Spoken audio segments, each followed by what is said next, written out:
नमस्कार, मैं अमित और आप देख रहे हैं आंखें न्यूज 24। आइए नजर डालते हैं आज के महत्वपूर्ण खबरों पर। मंत्री विजय सिन्हा ने प्रेस वार्ता कर बताया खान और भूतत्व विभाग की उपलब्धि। 14 अप्रैल को आरएलजेपी बाबा साहब भीमराव अंबेडकर की मनाएगी जयंती समारोह। सासाराम में हाई स्पीड ट्रेन का हुआ ट्रायल। नवरात्रि में कन्या पूजन से पाएं देवी मां का आशीर्वाद, जानिए पूजन विधि। और रामनवमी शोभा यात्रा का मंत्री नितिन नवीन ने लिया जायजा। नमस्कार, मैं अमित और आप देख रहे हैं आंखें न्यूज 24। खान भूतत्व विभाग के द्वारा आज प्रेस कॉन्फ्रेंस कर उप मुख्यमंत्री विजय सिन्हा ने बताया कि वित्तीय वर्ष समाप्त होने के उपरांत साल की उपलब्धि पर उन्होंने कहा कि कुशल प्रबंधन के द्वारा अब तक का सबसे ज़्यादा राजस्व आया है। करीब 3,569 करोड़ का राजस्व हुआ है। 40 बालूघाट के प्रत्यारोपण के बाद ये हुआ है। वहीं कई लोगों ने 25% घाट सरेंडर किया है। 114% लक्ष्य प्राप्त किया गया है। वहीं कई खनन नीति के कारण अरबल 65% जो नीचे से बोल रहे हैं, अरबल 65% जो सबसे मिनिमम रहा, 67% पर औरंगाबाद और 77% पर पटना, ये तीनों पूरी तरह से फेल रहा। हम नए ढंग से एक बार फिर से सभी लोगों के साथ बैठेंगे, बात करेंगे, जो फेल रहे हैं उन पर विचार करेंगे। पटना का रैंक क्या सर?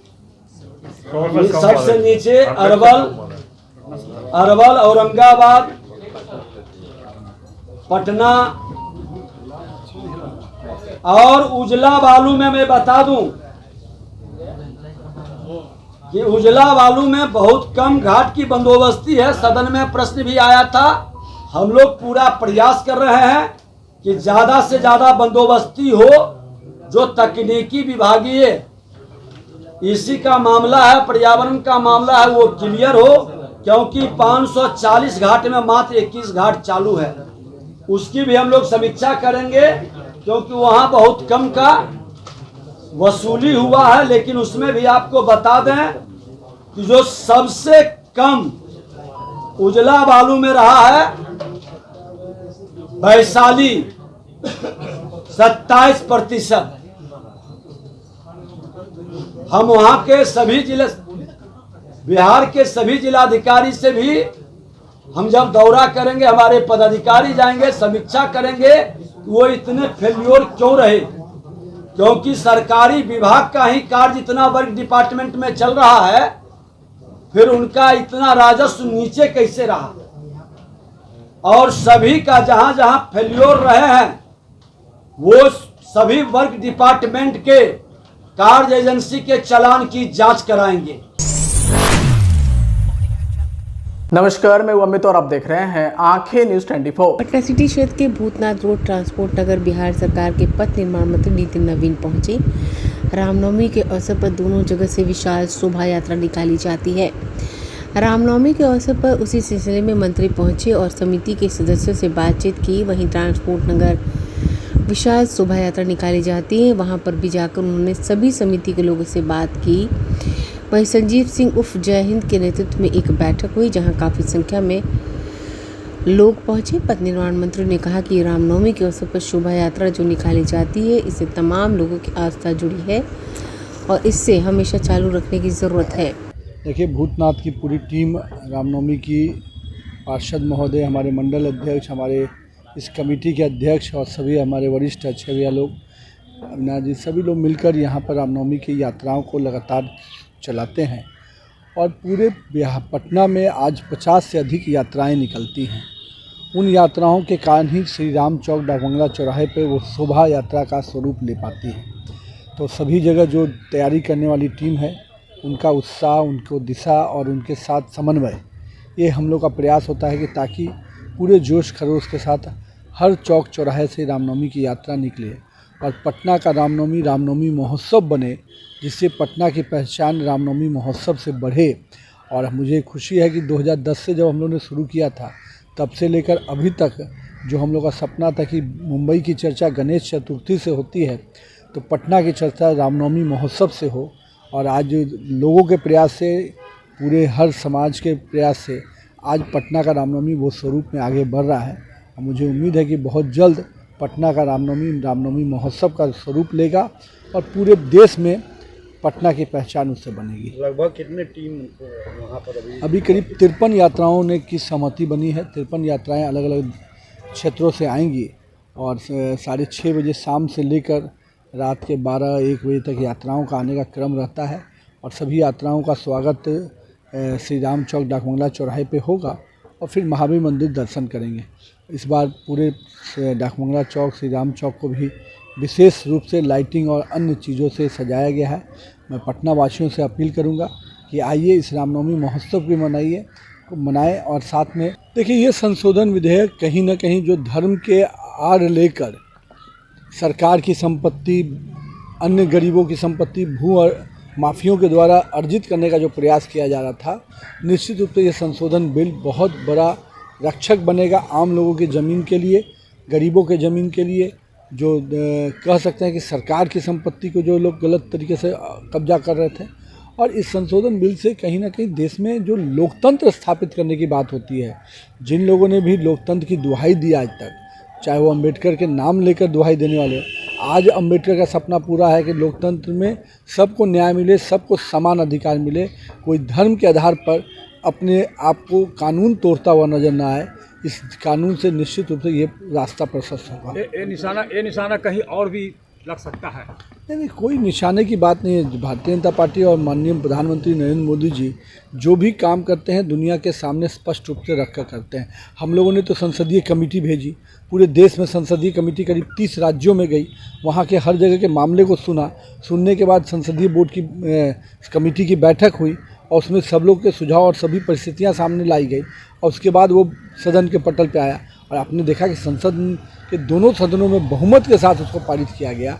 तो कहीं ना कहीं जनमानस में ये विषय था और मुझे लगता है कि एक बहुत बड़ा निर्णय केंद्र सरकार ने लिया है। विपक्ष को इतना हाई तौबा क्यों मना रहे? नहीं, विपक्ष को तो नैतिक अधिकार नहीं है। मैं तो पूछता हूँ कि विपक्ष के साथियों से कि लालू प्रसाद यादव जी का जो 2013 का बयान है, आप उसको सुनिए। बहुत स्पष्ट कहा है कि उन्होंने तो जिक्र किया है कि ये माफियागिरी जो ज़मीन कब्जा का है, पटना डाकबंगला चौराहे का जिक्र किया है। तो लालू जी खुद जो बात कहे हैं 2013 में कि कड़े कानून लेके आने के लिए, मैं तो कहता हूँ कि लालू जी ने जो कहा उसको नरेंद्र मोदी की सरकार ने पूरा किया, न कि कांग्रेस की सरकार या अन्य सरकारों ने पूरा किया। कुछ मुस्लिमों का कहना है कि उनका कब्रिस्तान, देखिए ये वोट बैंक कहीं कोई ऐसा नहीं है किसी का कब्रिस्तान का। ये वक्फ बोर्ड की ज़मीन जहाँ पर भी कब्जा लोग कर रहे हैं उसकी दृष्टि से है। बाकी मुस्लिम समाज को कहीं कोई भ्रम की स्थिति नहीं होनी चाहिए।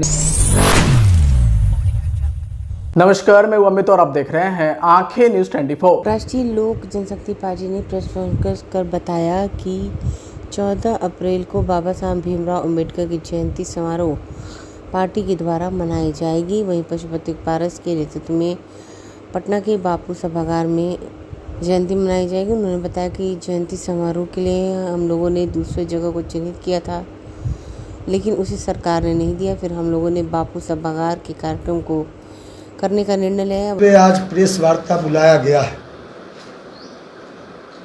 इस विषय पे हम अपनी बातों को रखने से पहले जो हमारे दल के और दलित सेना के साथी लोग बैठे हैं उनका मैं एक तरफ से परिचय करा दूं। प्रहलाद पासवान जी हैं, दलित सेना पार्टी के स्टेट के पदाधिकारी हैं, हाँ राष्ट्रीय महासचिव हैं दलित सेना के। राधाकांत पासवान जी हैं, स्टेट पार्टी के हमारे राष्ट्रीय लोक जनशक्ति पार्टी के प्रदेश महासचिव हैं। रंजीत पासवान जी हैं, सेक्रेटरी जनरल हैं हमारे दलित सेना के, बिहार के प्रधान महासचिव हैं। इधर शिवनाथ पासवान जी हैं, ये हमारे दल के प्रदेश महासचिव हैं और प्रदेश के प्रवक्ता भी रहे हैं। विजय पासवान जी हैं, ये हमारे हाजीपुर दलित सेना के जिलाध्यक्ष हैं। साथियों, हमने जो यह प्रेस वार्ता बुलाया 14 अप्रैल को भारत रत्न, संविधान के रचयिता, संविधान के शिल्पकार, दलितों के मसीहा, दलितों को जिनका ईश्वर भी कहा जाता है, दलित लोग अपना, देश के दलित उनको अपना भगवान मानते हैं, गॉड मानते हैं। उनका जयंती है 14 अप्रैल।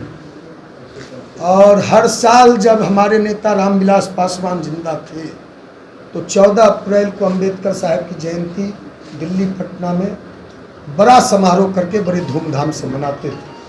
तो उन्हीं के छोटे भाई हैं रामविलास पशुपति कुमार पारस, और उन्हीं के कंधों पर जिम्मेवारी है राष्ट्रीय लोक जनशक्ति पार्टी की और ओरिजिनल लोक जनशक्ति पार्टी की।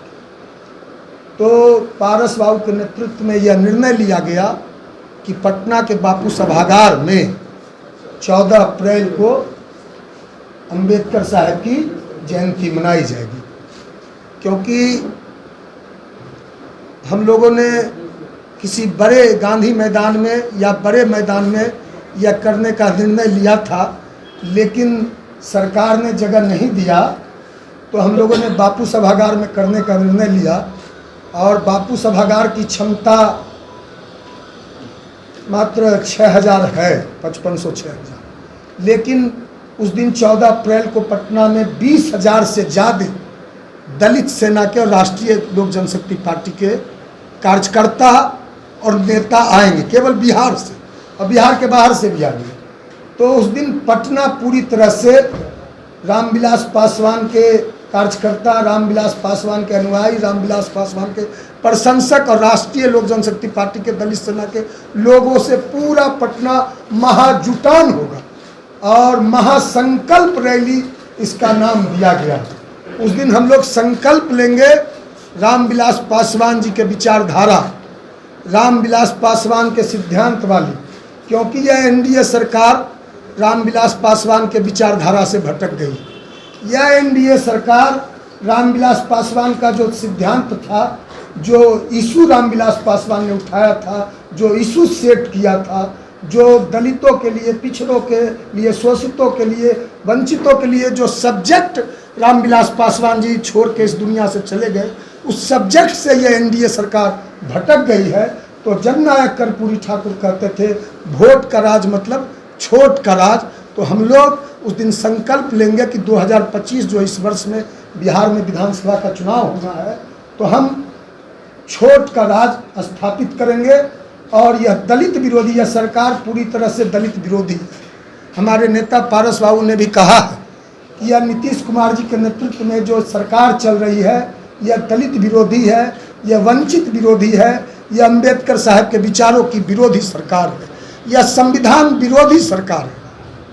क्योंकि इस सरकार में जितने भी काम हो रहे हैं वह असंवैधानिक काम हो रहे हैं, जो दलितों को संवैधानिक हक और अधिकार दिया गया। समाचारों में वक्त हो चला एक छोटे से अंतराल का। पटना में कई वर्षों से शिक्षा में अहम योगदान दे रहा है Gyansthali high school Alamganj Patna city, जहां 10वीं और 12वीं की बोर्ड परीक्षाओं में 100% अंक प्राप्त कर रहे हैं बच्चे।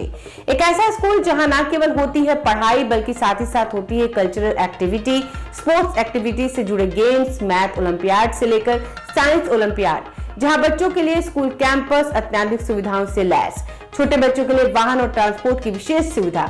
तो देर किस बात की, आज ही कराएं अपना नामांकन Gyansthali high school Alamganj Patna city में, जहां नामांकन की प्रक्रिया जारी है। संपर्क करें पुलिस चौकी Alamganj main road near Alamganj थाना पटना बिहार 800007।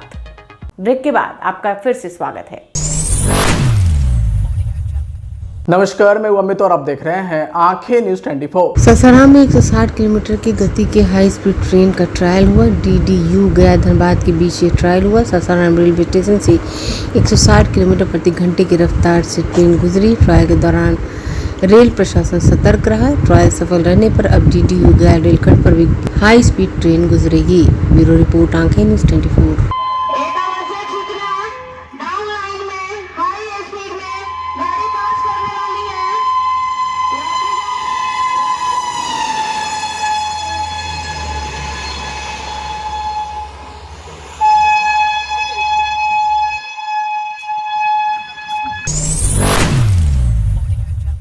नमस्कार, मैं अमित और आप देख रहे हैं आंखें न्यूज 24। कुमारी पूजा यानी कन्या पूजा दुर्गा पूजा महोत्सव का एक अहम और महत्वपूर्ण अनुष्ठान है, जिसमें छोटी कन्याओं को देवी दुर्गा के स्वरूप में पूजित किया जाता है। यह परंपरा भारत भर में उल्लासपूर्वक मनाई जा रही है।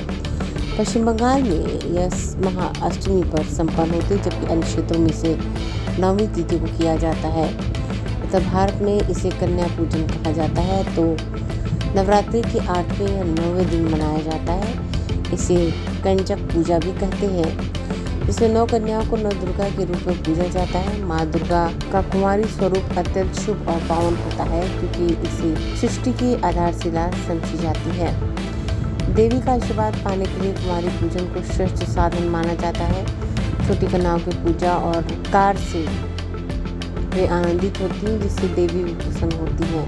ये अनुष्ठान न केवल देवी दुर्गा की आराधना का माध्यम है, बल्कि समाज में नारी शक्ति और पवित्रता के प्रति सम्मान का प्रतीक भी है। नवरात्रि में कुमारी पूजन का विशेष महत्व होता है, जिसमें 2 से 10 वर्ष की कन्याओं की पूजा की जाती है, क्योंकि वे कन्या माँ दुर्गा के विभिन्न स्वरूपों का प्रतीक मानी जाती है। देवी भागवत पुराण के अनुसार जन्म के 1 वर्ष बाद कन्याओं को कुमारी कहा जाता है, और उनकी आयु के अनुसार उन्हें अलग अलग देवी के स्वरूप से जोड़ा जाता है। 2 वर्ष की कन्या को कुमारी, 3 वर्ष की कन्या को त्रिमूर्ति, 4 वर्ष की कन्या को कल्याणी, 5 वर्ष की कन्या को रोहिणी, 6 वर्ष की कन्या को कलिका, 7 वर्ष की कन्या को चंडिका, 8 वर्ष की कन्या को शांभवी, 9 वर्ष की कन्या को दुर्गा और 10 वर्ष की कन्या को सुभद्रा का रूप माना जाता है। वहीं धार्मिक ग्रंथों में 3 से 10 वर्ष की कन्याओं को साक्षात शक्ति का स्वरूप कहा गया है। दुर्गा सप्तशती में उल्लेख मिलता है कि माँ दुर्गा की पूजा से पहले कन्या पूजन करना चाहिए, क्योंकि ये नारी शक्ति और सृजन का प्रतीक होती है। इसलिए नवरात्रि में कन्या पूजन कर उन्हें सम्मान देने से माँ दुर्गा की कृपा प्राप्त होती है और घर परिवार में सुख समृद्धि आती है। आज के लिए बस इतना ही। अगली बार हम फिर हाजिर होंगे, तब तक के लिए देखते रहिए आंखें न्यूज़ 24। अगर आपने अभी तक हमारे चैनल को सब्सक्राइब नहीं किया है तो हमारे चैनल को जल्द से जल्द सब्सक्राइब करें, लाइक करें, शेयर करें और कमेंट करें।